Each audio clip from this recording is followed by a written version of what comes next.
Hello and good afternoon. Holly Shields here reporting to you live from Kalkine Studios in Sydney, where it's lunchtime. You're watching the mid-market pulse.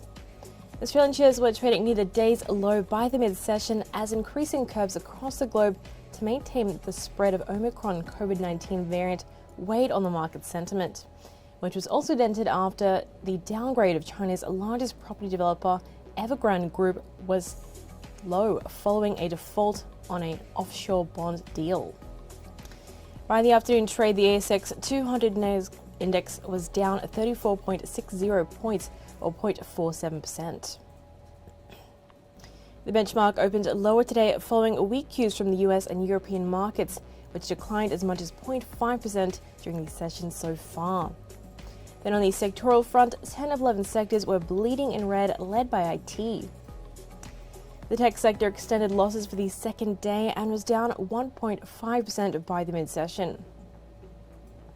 The sell-off was triggered by overnight losses in its US counterpart Nasdaq, which extended the fall in the overnight trade. And tech was followed by healthcare and energy sectors, which both traded lower with more than 1% in losses. Among others, AREIT, telecom, consumer staples, financials, materials and industrials also witnessed selling pressure.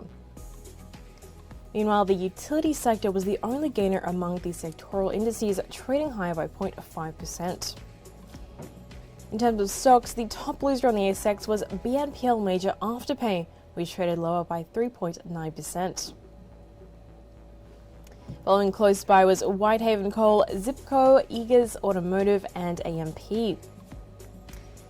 On the flip side though, the global online retailer Redbubble topped the gainers chart by rising 5%.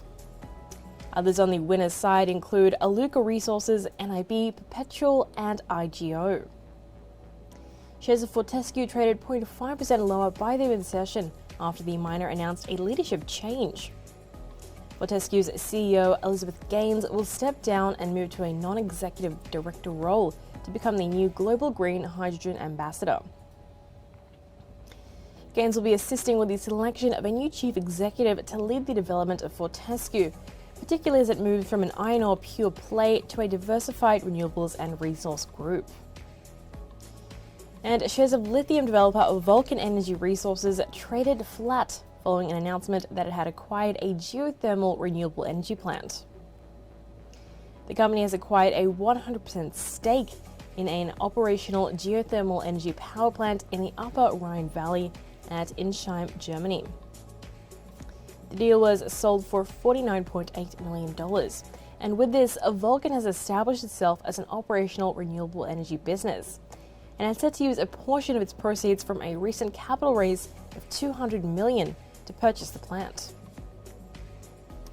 The development came a day after it signed a lithium offtake agreement with automaker Volkswagen Group.